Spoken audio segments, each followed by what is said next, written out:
आपका? डीजे दीपक राज। कहाँ घर है? हेलो के बजे छी? डीजे दीपक राज। की हाल चाल अछि? आइ बार देखै छी दीपक दीवाना के। डीजे दीपक राज। डीजे दीपक। क्या नाम है आपका? डीजे दीपक राज। आपका ये नाम है? विकास।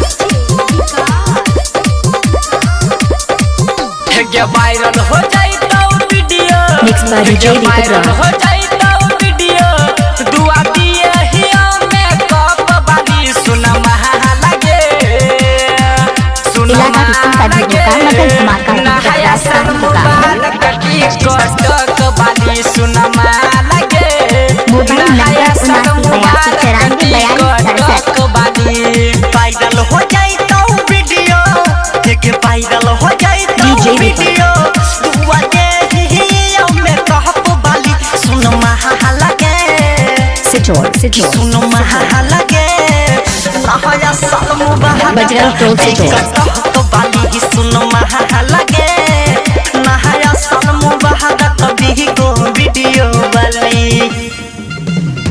क्या नाम है आपका? डीजे दीपक। आपका ये नाम है?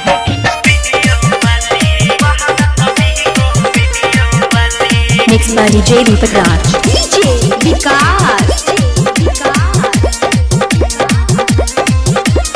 मटियार कला सीतामढ़ी। घर कहाँ है? सिचौल। बोलै हियो हैप्पी न्यू ईयर जानी शरमाई है कमर लचका के गजौरी वीडियो तू बनाई है। क्या नाम है आपका? बोलै डीजे हियो दीपक। हैप्पी न्यू ईयर जानी शरमाई है कमर लचका के गजौरी वीडियो डीजे तू दीपक। बनाई है। हे बनल जवानी रहो हे बनल जवानी रहो जिंदगी सटक कटहफ बाली सुन महा लगे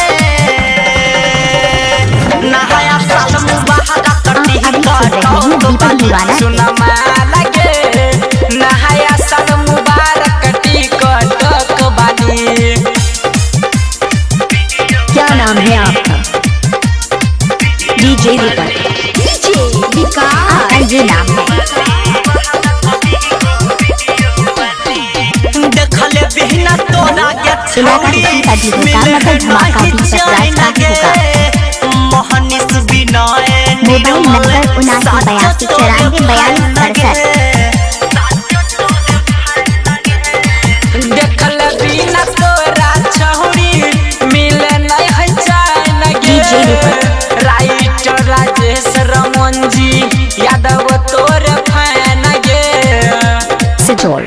पोज देखै है मिलतो गे पोज देखै है मिलतो तोरा लाइक बजरंग टोल से जोड़। हट बाली सुन महा लगे